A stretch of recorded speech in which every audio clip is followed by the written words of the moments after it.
नमस्कार, BTV news के इस बुलेटिन में आपका स्वागत है। बालाघाट जिले में बर्ड फ्लू की पुष्टि होने के बाद जिले में आकाशीय पक्षियों की मौत का सिलसिला जारी है।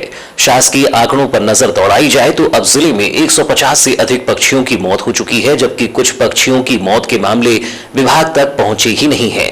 फिलहाल ताजा मामला एक प्रवासी ऑस्ट्रेलियाई पक्षी का है, जो कि रविवार को मृत पाया गया, जिसके बाद पशु विभाग हरकत में आया और तत्काल ही सैंपल एकत्रित कर प्रवासी पक्षी को डिसमेंटल करने की कार्यवाही की गई। बता दें कि 18 जनवरी को राज्य स्तरीय प्रयोगशाला भोपाल में बालाघाट जिले के 2 कौवों के नमूनों में बर्ड फ्लू का वायरस पाया गया है। यह कौवे बिरसा तहसील के ग्राम टिंगीपुर में मृत पाए गए थे और 11 जनवरी को उनके सैंपल भोपाल भेजे गए। बता दें कि टिंगीपुर में 52 कौवे मृत पाए गए थे। उनमें से रैंडमली 2 कौवों के सैंपल जांच के लिए भोपाल भेजे गए थे। जांच में 2 कौवों में बर्ड फ्लू का वायरस पाया गया था।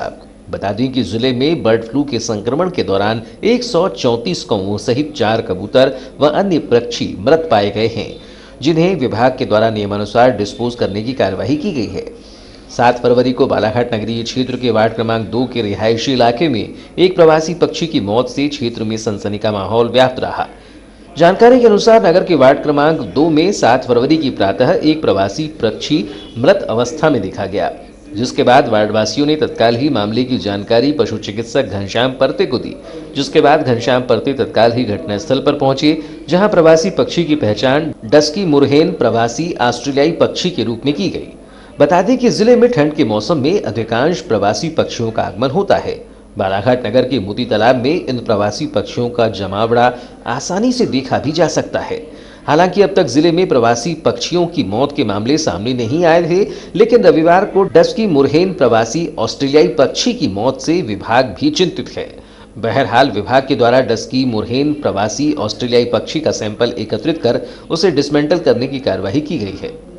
मामले में पशु चिकित्सक घनश्याम परते ने बताया कि आज प्रातः जानकारी प्राप्त हुई थी कि एक पक्षी मृत अवस्था में मिला है, जिसके बाद मौके पर पहुंचकर पक्षी की पहचान की गई, जहां डस्की मुरहेन प्रवासी ऑस्ट्रेलियाई पक्षी की मौत हो गई है।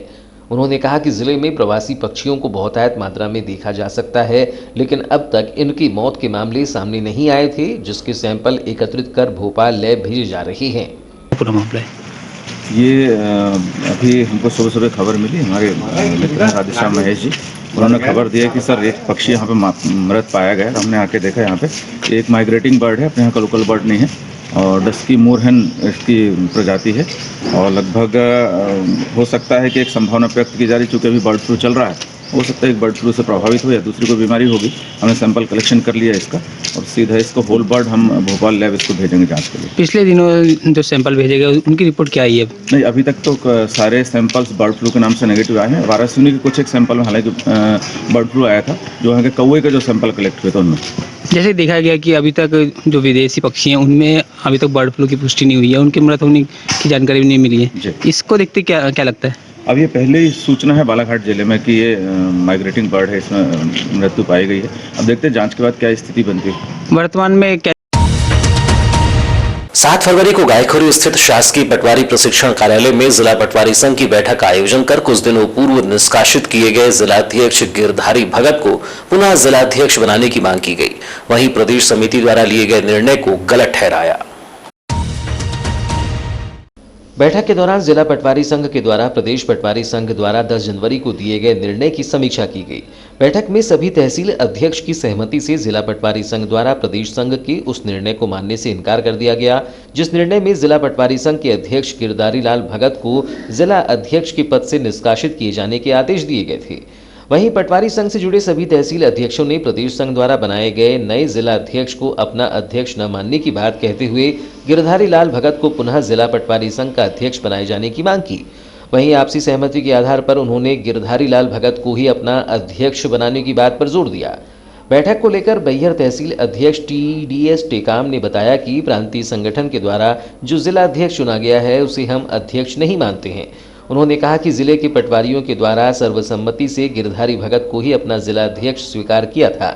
यह हमारे जिले का मामला है, इसलिए हम प्रांतीय संगठन से मिले निर्देशों को नहीं मानते और गिरधारी भगत को ही अपना अध्यक्ष मानते हैं। आयोजन किया गया था, क्यों किया गया था, क्या मांग को लेकर किया गया था? मेरा नाम DS टेकाम, तहसील अध्यक्ष भाई है। और आज पे जो मीटिंग रखी गई है, जो हमारे प्रांतीय और जिला स्तर पे हमारे पटवारी संघ में जो वातावरण चल रहा है, जो अस्थिरता संगठन में, इस संबंध में समस्त तहसील के यानी समस्त जिला के पटवारी एवं तहसील अध्यक्ष उपस्थित रहे। इसमें निर्णय लिया गया है कि हमारे प्रांतीय अध्यक्ष द्वारा जो मनोनीत अध्यक्ष चुना है, जिला अध्यक्ष, उसको हम नहीं मानते और हमारे जिले से जो निर्वाचित सदस्य निर्वाचित जिलाध्यक्ष हैं नाम गिरधारी भगत जी, उसको ही हम अध्यक्ष मानते हैं। हमारे जिले का मामला है, इसलिए हम जिले के ही लोग इसमें निर्णय लेंगे, दूसरे अन्य जिले के निर्णय को हम महत्व नहीं। बैठक के दौरान बड़ी संख्या में जिले भर के पटवारी मौजूद रहे। 7 फरवरी को दी बुद्धिस्ट सोसाइटी ऑफ इंडिया की जिला इकाई के द्वारा त्याग की मूर्ति माता रमाई आंबेडकर की जयंती हर्षोल्लास के साथ मनाई गई। इस दौरान नगर के स्थानीय कमला नेहरू सभागार में मंचीय कार्यक्रम का आयोजन किया गया, जबकि कार्यक्रम के पूर्व सामाजिक जनों ने नगर के आंबेडकर चौक पहुंचकर बाबा साहेब आंबेडकर को नमन कर माल्यार्पण किया। जिला मुख्यालय सहित अन्य ग्रामीण अंचलों में रविवार को त्याग मूर्ति माता रमाई आंबेडकर की जयंती हर्षोल्लास के साथ मनाई गई, जहां विभिन्न संगठनों द्वारा विभिन्न कार्यक्रमों का आयोजन कर माता रमाई द्वारा समाज व देश के लिए किए गए कार्यों का बखान किया गया। वहीं उनकी जीवनी पर प्रकाश डालते हुए उनके बताए हुए मार्ग पर चलने और उनकी जीवनी का अनुसरण करने की शपथ ली गई। त्याग मूर्ति माता रमाई आंबेडकर की जयंती पर दी बुद्धिस्ट सोसाइटी ऑफ इंडिया द्वारा नगर के कमला नेहरू महिला मंडल हॉल में एक समारोह का आयोजन किया गया, जहां माता रमाई और डॉक्टर भीमराव अंबेडकर के छायाचित्र पर माल्यार्पण कर कार्यक्रम की शुरुआत की गई, जहां दी बुद्धिस्ट सोसाइटी ऑफ इंडिया और धम्म संस्था से जुड़े विभिन्न वक्ताओं ने माता त्याग मूर्ति रमाई बाई आंबेडकर की जीवनी पर प्रकाश डालते हुए समाज को संगठित करने सहित विभिन्न विषयों पर प्रकाश डाला। इस दौरान वक्ताओं ने समाज व देश को सशक्त बनाने और संगठन द्वारा आगामी समय में समाज में किए जाने वाले विभिन्न कार्यों का बखान किया। कार्यक्रम को लेकर दी बुद्धिस्ट सोसाइटी ऑफ इंडिया के अध्यक्ष रणदास ढेंगरे ने बताया कि आज बोधिसत्व बाबा साहेब आंबेडकर की जीवन संगिनी माता रमाई आंबेडकर का जयंती समारोह आयोजित किया जा रहा है। उन्होंने बताया कि उनके त्याग, बलिदान और परिश्रम के चलते बाबा साहेब का निर्माण हुआ। आज उनका हर्षोल्लास के साथ जयंती कार्यक्रम मना रहे हैं। बोधिसत्व बाबा साहब अम्बेडकर जी की जीवन संगिनी माता रमाबाई भीमराव अम्बेडकर, जो कि बाबा साहब की जीवन संगिनी है, इनका हम यहाँ पे जयंती समारोह का आयोजन यहाँ पर आज मुख्यालय में आयोजित किए हैं। उनकी जयंती समारोह जो माता रमाई ने अथक परिश्रम, त्याग और उनके बलिदान के कारण ही बाबा साहब का निर्माण हुआ। बाबा साहब बोधिसत्व बने। बाबा साहब ने समस्त भारतवासियों के लिए संवैधानिक अधिकार दिए, आधुनिक भारत का निर्माण किए। ऐसी माता रमाई, उनका हम यहाँ पर पूरे हर्षोल्लास के साथ में समस्त जिले के, प्रदेश के, तहसीलों के, ग्राम शाखाओं के पदाधिकारीगण यहाँ पर उपस्थित होकर और समाज के धम्म बंधु मिलकर उनका माता रमाई के जो त्याग बलिदान, इनके विषय में हम लोगों से चर्चा करेंगे, परिचर्चा करेंगे और उनकी जयंती धूमधाम से आज संपन्न करेंगे। रविवार की शाम वारासिवनी बालाघाट मुख्य मार्ग पर स्थित काली मंदिर के पास दो बाइक के आपस में भिड़ंत हो जाने के कारण एक बाइक चालक गंभीर रूप से घायल हो गया, जिसके बाद उसे इलाज के लिए 108 एम्बुलेंस की सहायता से सिविल हॉस्पिटल में लाया गया है। घटना के बाद दूसरी बाइक का चालक मौके से फरार हो गया। वहीं फरार बाइक चालक की बाइक में लाइट न होने के कारण यह हादसा हुआ है।